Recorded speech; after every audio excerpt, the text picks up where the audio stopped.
요한의 제자들이 이 모든 일을 그에게 알리니 요한이 그 제자 중 둘을 불러 주께 보내어 이르되 오실 그 이가 당신이오니이까 우리가 다른 이를 기다리오리이까 하라 하매 그들이 예수께 나아가 이르되 세례 요한이 우리를 보내어 당신께 여쭈어 보라고 하기를 오실 그 이가 당신이오니이까 우리가 다른 이를 기다리오리이까 하더이다 하니 마침 그때에 예수께서 질병과 고통과 및 악귀 들린 자를 많이 고치시며 또 많은 맹인을 보게 하신지라.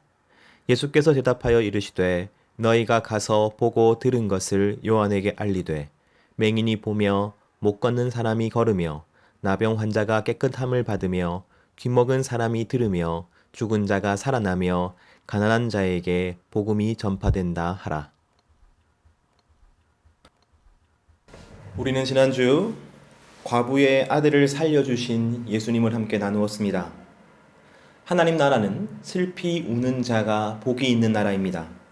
왜냐하면 예수님께서 그 슬픔을 가져가 버리시기 때문입니다. 죽은 아들에 덮고 있던 그 사망의 권세를 가져가 버리셨던 것처럼 말이죠. 죽음이 어디에 있습니까? 예수님께 갔습니다. 슬픔이 어디에 있습니까? 예수님께 갔습니다.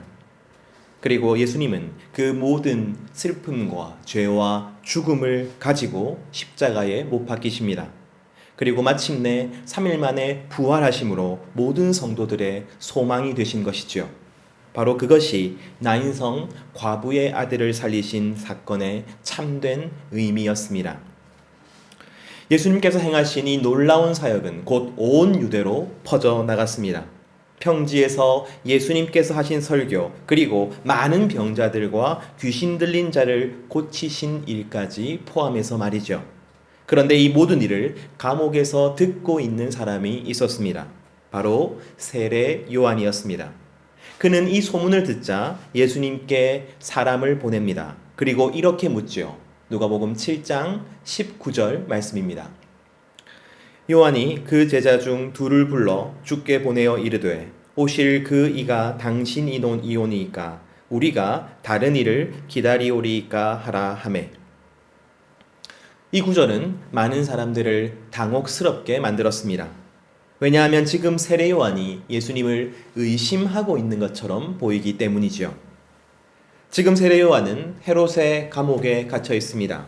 더 정확히는 헤롯 대왕의 아들 헤롯 안티파스의 감옥에 말이죠. 마태복음 14장 3절에서 4절 말씀입니다. 전에 헤롯이 그 동생 빌립의 아내 헤로디아의 일로 요한을 잡아 결박하여 옥에 가두었으니 이는 요한이 헤롯에게 말하되 당신이 그 여자를 차지한 것이 옳지 않다 하였습니다. 유대를 다스렸던 헤롯 대왕에게는 아들 셋이 있었는데 그중 빌립이라는 아들이 로마에 살았습니다. 그런데 또 하나의 아들 헤롯 안티파스가 로마에 있는 빌립의 집에 방문했을 때 형수인 헤로디아와 눈이 맞게 됩니다. 그래서 남편에게 이혼할 것을 청했고 자기도 아내를 버리고 헤로디아와 다시 결혼합니다. 세례 요한은 공개적으로 이 사실을 비난하였습니다. 자기 마음에 들지 않으면 누구든지 가차없이 죽여버렸던 폭군 헤롯 안티파스를 공개적으로 비판했던 것이죠.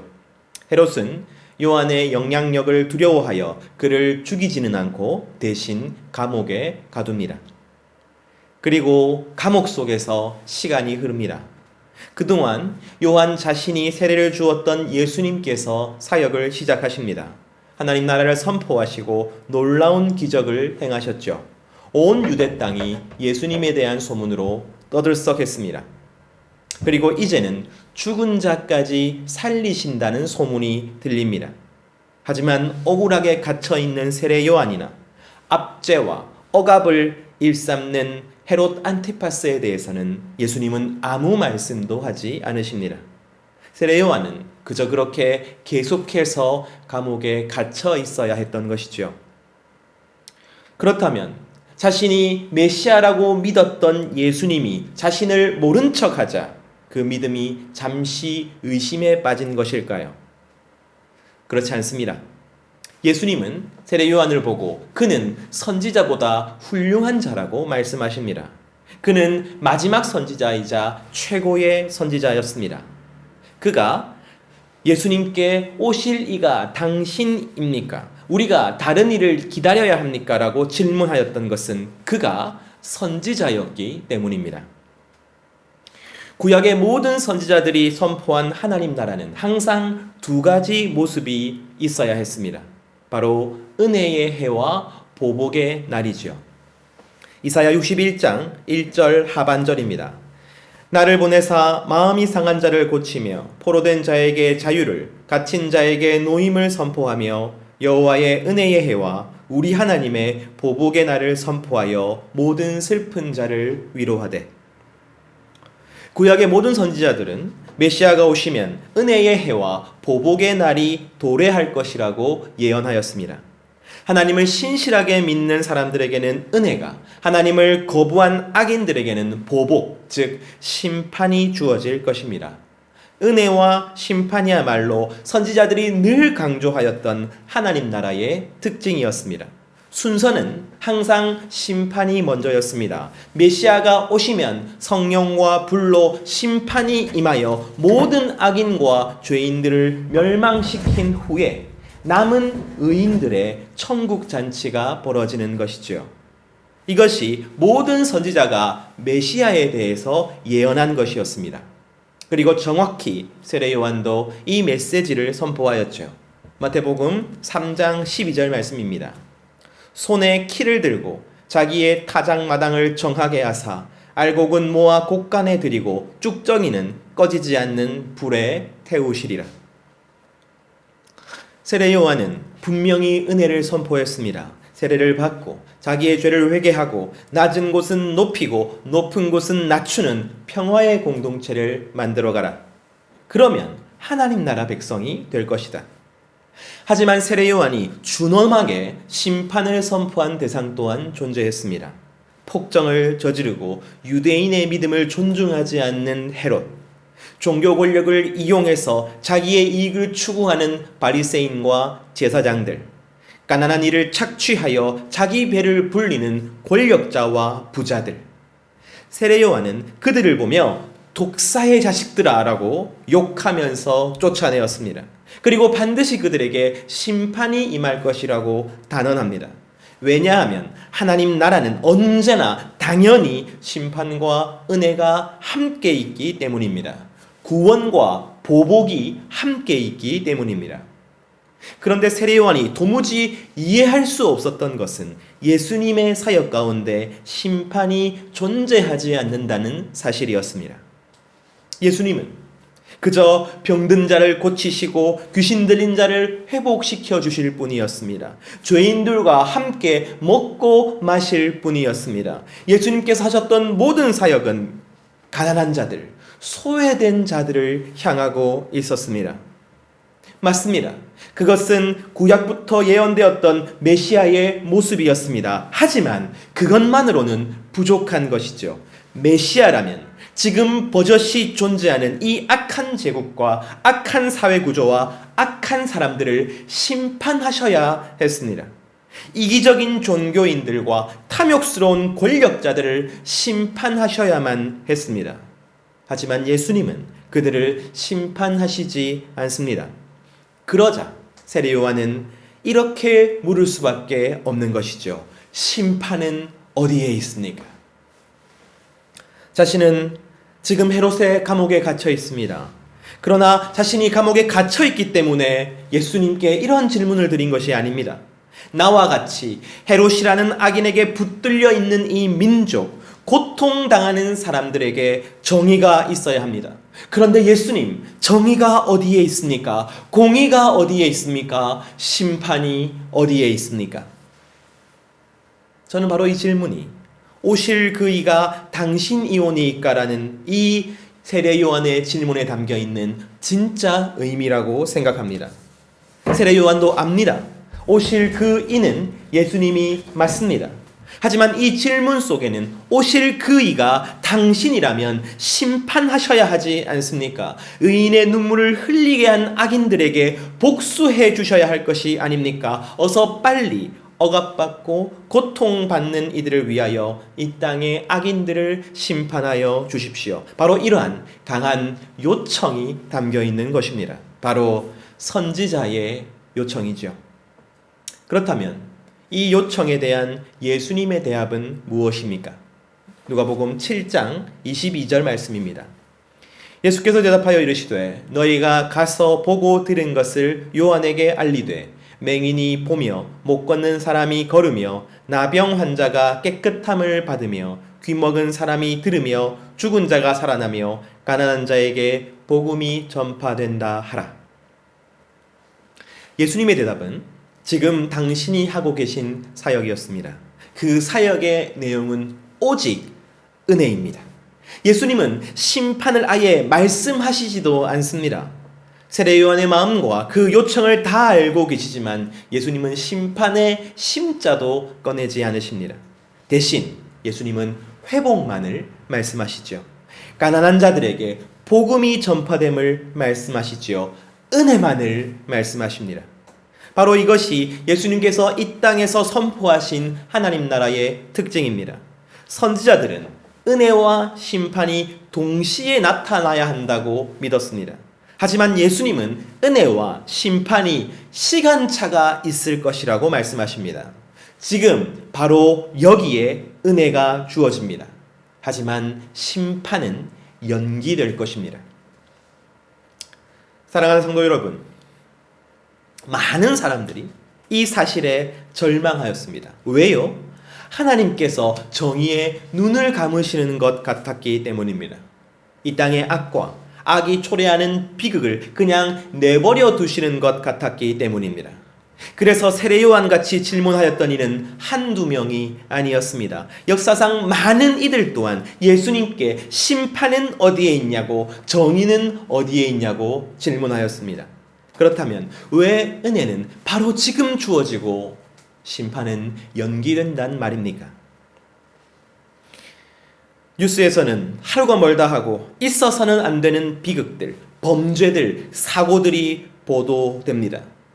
악인들, 죄인들이 득세하고 더 잘 사는 것만 같습니다. 탐욕과 이기심과 무책임한 사람들입니다. 하나님께서 살아계시다면 어떻게 이러한 사람들이 활개치며 살아있을 수 있습니까? 하지만 그럼에도 불구하고 하나님은 심판을 연기하기로 결정하십니다. 그 이유가 무엇입니까? 마태복음 13장 29절 말씀입니다. 주인이 이르되 가만두라, 가라지를 뽑다가 곡식까지 뽑을까 염려하노라. 사랑하는 성도 여러분, 비극에 대한 설교에서 제가 언급한 적이 있죠. 하나님은 가라지를 뽑다가 알곡도 뽑을 수는 없다고 단언하십니다. 왜냐하면 그 누구도 죄만을 핀셋으로 골라서 제거할 수 없기 때문입니다. 100% 선하기만 한 사람도 100% 악하기만 한 사람도 존재하지 않습니다. 선과 악은 내 안에도 뒤섞여 존재합니다. 하나님이 어둠을 심판하신다면 존재하는 모든 어둠을 심판하셔야 합니다. 그것이 거룩한 하나님의 속성입니다. 어떤 죄악은 큰 문제가 안 되니까 그냥 놓아두고 어떤 죄악은 비극을 잉태하니까 없애야만 한다고 말할 수 없는 것입니다. 그러므로 주님은 당장 칼을 빼서 모든 가라지들을 잘라내지 않으십니다. 왜냐하면 우리 안에 그 가라지가 있기 때문입니다. 내 안에 거룩과 타락, 진실과 거짓, 사랑과 욕망이 온통 뒤섞여 있기 때문입니다. 분명 죄악을 모조리 뽑아내시면 비극은 더 이상 존재하지 않을 것입니다. 그러나 만약 이 순간 하나님께서 죄악을 모조리 뽑아내신다면 예컨대 모든 질병, 모든 탐욕, 폭력, 증오, 나태함을 잘라내신다면 이 땅에 그 누가 남아 있을 수 있겠습니까? 여러분, 저 세월호 참사의 책임자들만 뽑혀나가는 것이 아닙니다. 이태원 사고의 책임자만 뽑혀나가는 것이 아닙니다. 나도 뽑혀나가야 하는 것입니다. 내가 사랑하는 이들도 뽑혀나가야 하는 것입니다. 모든 사람이 뽑혀나가야 하는 것입니다. 거짓이 있고 욕망이 있고 가라지가 있는 모든 영혼이 뽑혀나가야 하는 것입니다. 하나님께서 지금 즉시 모든 것을 해결해 주시거나 모든 비극을 사전에 막아주시지 않는 이유는 바로 그것이 이 땅의 모든 생명, 선과 악이 얽혀서 살아가는 모든 생명의 종말을 의미하기 때문입니다. 그래서 하나님은 모든 죄악을 뽑는 그날을 이 땅의 마지막 날, 재림과 심판의 날로 선포하시는 것입니다. 그때까지는 기다리고 또 기다리겠다고 말씀하시는 것입니다. 마태복음 13장 30절 말씀입니다. 둘 다 추수 때까지 함께 자라게 두라. 추수 때에 내가 추수꾼들에게 말하기를 가라지는 먼저 거두어 불사르게 단으로 묶고 곡식은 모아 내 곡간에 넣으라 하리라. 분명히 그날은 올 것입니다. 예수님께서 이 땅에 다시 오시는 그날이 심판의 날이고 복수의 날입니다.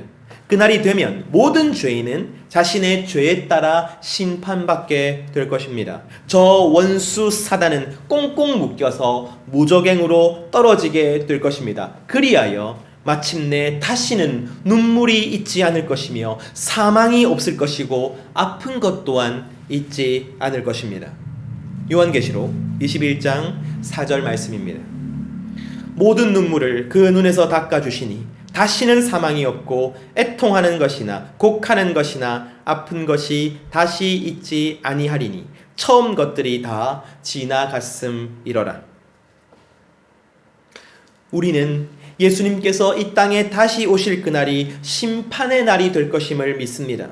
이 땅의 모든 비극에도 불구하고 우리가 굳건히 하나님을 믿는 이유는 그날에 모든 정의가 실현될 것이며 모든 악은 심판받을 것이며 가라지는 뽑혀서 불구덩이에서 영원히 타오를 것이라는 사실을 믿기 때문입니다.